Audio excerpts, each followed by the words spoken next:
حضرت رابعہ بصریہ کو خادمہ نے بتایا کہ گھر میں کوئی مہمان آئے ہیں، تو کہا ان کے کھانے کا انتظام کرو۔ کہا باورچی خانے میں تو صرف ایک روٹی پڑی ہے اور مہمان 4-5 ہیں، کہا اس روٹی کو اللہ کی راہ میں باہر خیرات کر دو۔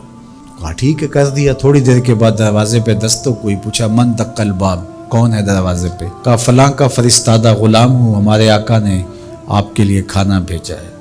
خادمہ نے کھانا وصول کیا، حضرت رابعہ کو بتایا، کہا لاؤ ذرا۔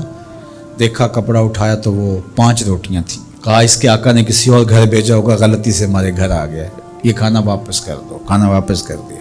پھر تھوڑی دیر کے بعد دروازے پہ دستک ہوئی، پھر پوچھا دروازے پہ کون ہے؟ کہا میں فلاں کا غلام ہوں، میرے آقا نے آپ کے لیے کھانا بھیجا ہے۔ خادمہ نے وصول کیا، حضرت رابعہ نے کہا ذرا لائیے، دیکھا تو 7 روٹیاں تھیں۔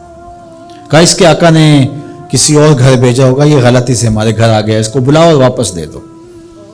تھوڑی دیر کے بعد پھر دروازے پہ دستک ہوئی، پوچھا من دق الباب، کون ہے، کون دروازے کو کھٹکھٹا رہا ہے؟ کہا میں فلاں کا فرستادہ غلام ہوں، میرے آقا نے آپ کے لیے کھانا بھیجا اور کہا حضرت رابعہ کو دے کے آنا ہے۔ خادمہ نے وصول کیا، حضرت رابعہ نے کپڑا کھولا تو 10 روٹیاں تھیں۔ کہا ہاں یہ ہمارا کھانا ہے۔ کہا کہ پہلے 2 بھی تو یہ کہتے تھے۔ کہا کہ میرے رب کا وعدہ ہے جو 1 دے 10 دیتا ہوں۔ تو پہلے 5 تھیں، پھر 7 تھیں۔ میں نے کہا مالک 10 پوری کرے گا تو تیری بندی وصول کرے گا۔ من جاء بالحسنۃ فلہ عشر امثالھا، جو 1 نیکی کرے اللہ 10 کا ثواب، اور 10 سے بھی وہ کہتے جتنا گڑ پاؤ اتنا میٹھا، تو 700 گنا تک، اور اللہ چاہے تو اس کو بھی بڑھا دیتا ہے، اس کے لیے کوئی مشکل نہیں ہے۔ حضرت عبداللہ ابن عباس حضور علیہ السلام سے روایت کرتے ہیں، اور حضور علیہ السلام اس حدیث کو رب سے روایت کرتے ہیں۔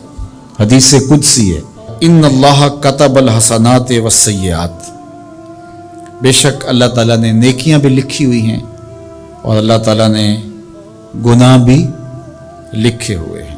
فمن ہم بحسنۃ فلم یعملھا کتبہ اللہ تبارک و تعالی عندہ حسنۃ کاملہ، جس نے نیکی کی نیت کی، اچھا ارادہ کیا، پختہ عزم کیا، فلم یعملھا، لیکن کسی وجہ سے وہ نیکی کر نہیں سکا، سبب ایسا نہ پیدا ہوا، لیکن پکا ارادہ تھا میں یہ کرنی ہے، تو کر نہیں سکا، کتبہ اللہ تبارک و تعالی عندہ حسنۃ کاملہ، اللہ اس کی نیکی کو پوری نیکی، کامل نیکی درج فرما لیتا ہے، اس کے نامہ اعمال کے اندر لکھ دی جاتی ہے نیکی۔ وَإِنْ هَمَّ بِهَا فَعَمِلَهَا كَتَبَهَا اللَّهُ عَشْرَ حَسَنَاتٍ إِلَى 700 ضِعْفٍ إِلَى أَضْعَافٍ كَثِيرَةٍ، اور اگر اس نے پختہ ارادہ کیا اور پھر اس نے نیکی کی بھی، تو اللہ تعالیٰ اس کی ایک نیکی کرنے کے بدلے میں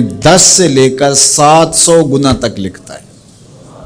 کی ایک ہے لیکن اللہ نے 10 لکھی، یا 10 سے بھی 700 گنا تک، جتنی اس کی رضا تھی اس کے مطابق یہ لکھ لیا۔ وَإِنْ هَمَّ بِسَیِّئَةٍ، اور اگر اس نے نیکی کی بجائے بدی کا ارادہ کیا اور پختہ ارادہ کیا، فلم یعملھا، لیکن اس نے بدی کی نہیں، برائی کی نہیں، کتبہ اللہ عندہ حسنۃ کاملہ، اللہ اس کو بھی نیکی لکھتا ہے کہ اس نے بدی کا ارادہ کیا تھا لیکن بدی کی نہیں، لہذا نہیں بدی کی تو ہم اس کو نیکی لکھتے ہیں، اس کو بھی نیکی لکھ لیا گیا۔ وَإِنْ ہَمَّ بِهَا، اگر اس نے پختہ ارادہ کیا برائی کا، فَعَمِلَهَا، اور عمل بھی کیا، کتبہ اللہ سیئۃ واحدہ، اللہ ایک ہی لکھتا ہے۔ اگر نیکی کا ارادہ کیا، نیکی نہیں کی تو ایک نیکی لکھی گئی، اور اگر وہ نیکی کر لی تو 10 سے لے کر 700 تک اللہ اس کی نیکیاں لکھتا ہے، اور اگر برائی کا ارادہ کیا لیکن کی نہیں تو اللہ اس کے بدلے میں ایک نیکی لکھتا ہے کہ اس نے گناہ چھوڑا ہے، گناہ چھوڑنے کا بھی ثواب، اور اگر اس نے گناہ کر لیا ہے ارادے کے بعد تو ایک کیا ہے، ایک ہی لکھا جائے گا، اور دوسری بات کہ اگر توبہ کی تو وہ بھی مٹا دیا جائے گا۔ اللہ اکبر۔ تو ایک نیکی کریں گے تو 10 کا ثواب ملے گا، اس کی کرم نوازیوں کے در کشادہ ہیں، کھلے ہوئے ہیں۔ تو یہ اس امت کا اعزاز ہے جو اللہ تعالیٰ نے اس امت کو عطا کرا۔